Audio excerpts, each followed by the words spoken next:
Air out a little bit. Hello and welcome. Today I have the Smarty Pants Emilee Phelps here. Welcome to the show. Thanks. What's the greatest lesson you've learned while traveling? To be happy with just yourself, being like on your own and being independent. Self-confidence. Yes. For yourself. You have lipstick on your tooth. Do I really? Uh-huh. Oh my gosh. Am I good? No, you got some lipstick on your tooth. Dang it. You may or may not hate onions, is that correct? I hate onions. What's the highest note that you can hit? Do you want me to demonstrate? The kids want to know. That was as high as I could go. What's yours? I just did it. Do it again. No, that didn't make me nervous. Do it again. That was it. That wasn't even a note. You gotta like sing it. You really want to hit my high note right now. You don't have to. They'll just know that you didn't do it. I feel like I'm doing more of the singing right now. Wow. That was pretty good. Okay.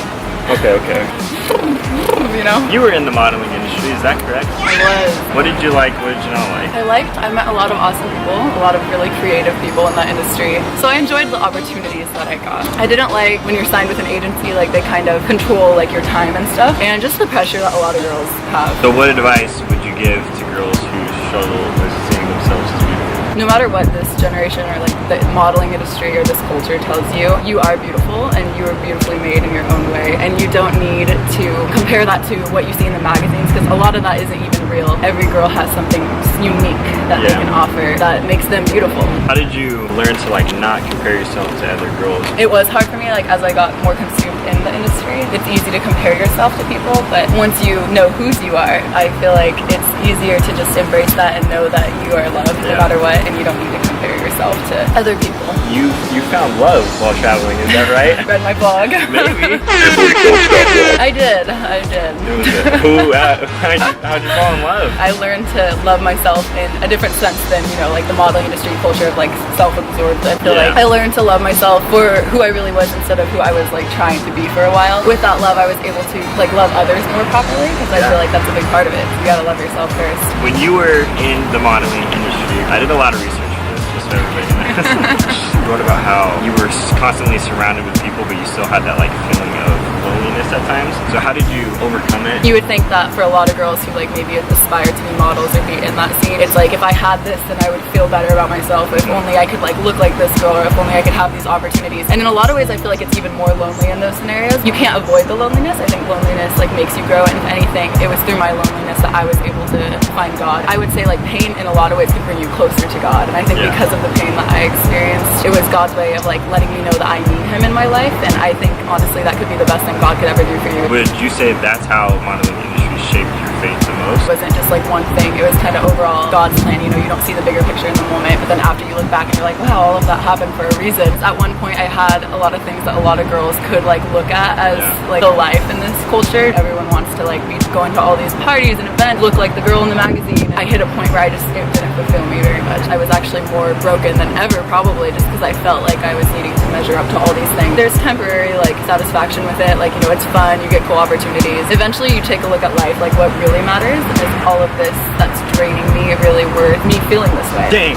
So what really matters in life? I come from a Christian background, but didn't really like have a relationship with Jesus, and I don't think I really got the concept of the relationship. I looked at it more as religion, and I was like as rules, or did you see it as like there's a God up there and I'm gonna pray when I need Him? I believed in God, but because I didn't know Jesus at the time, I didn't know like His heart. I felt like maybe I was too far out for that anyway. Like with like the industry I was in and what I was doing and some choices I made that weren't smart at the time, I just felt so far away from God that I didn't even sense Him near. So I just didn't bother. I think almost all the time like God is always pursuing us, but we're just not always aware of it. In your case, like God was taking care of you the whole time and like saving you in a lot of different ways. Talk about how God was pursuing you before you even considered following Him. You know, in that industry, it's not everything it looks like. There's a lot of drugs, or like girls have a lot of eating disorders. There's a lot of pressure. Not the people that are really looking out for you. And that whole industry is just about money and kind of like seeing what you can get from other people. There were multiple times that I just watched how broken this world is with like even girlfriends in the modeling industry. Just awful things happen to them. And I think there were so many scenarios where things could have happened to me, but God just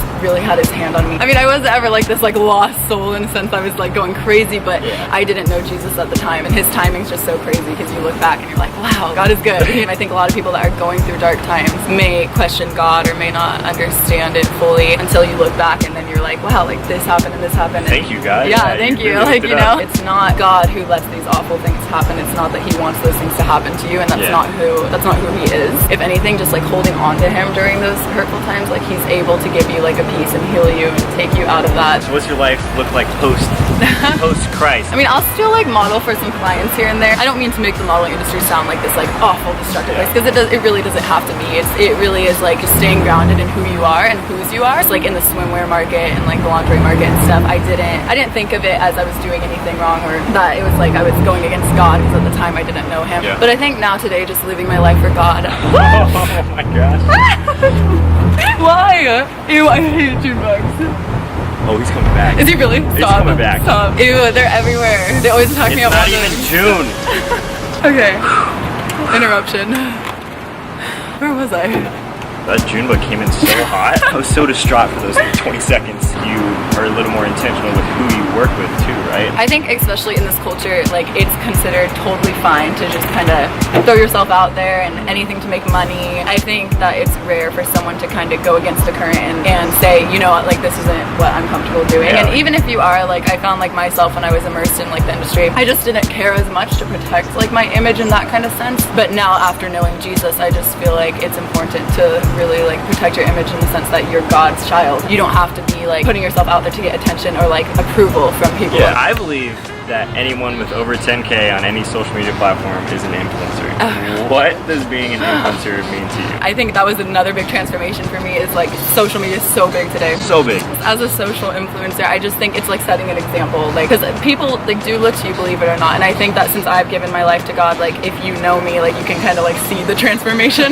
So I think people just look to your life and be an example of like who Jesus is and like really living it out. I ask myself now today, like on social media, as far as that goes, like is it glorifying God or is it glorifying myself? I have my struggles still. I'm not like perfect at all. So of course we don't put that on social media, but for sure as a social influencer, it's important to just set an example for like the younger generation too. Emilee, thank you for being on the show. For being on the show, you don't have to close your eyes now. Oh my gosh, okay. Close your eyes. I'm scared. I'll be back. It better not be an onion. It's an onion.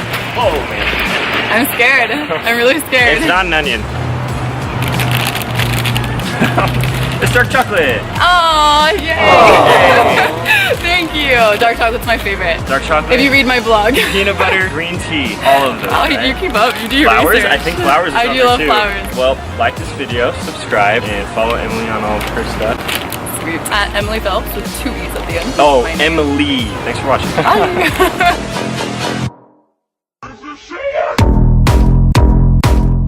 You did great. That was amazing. Really?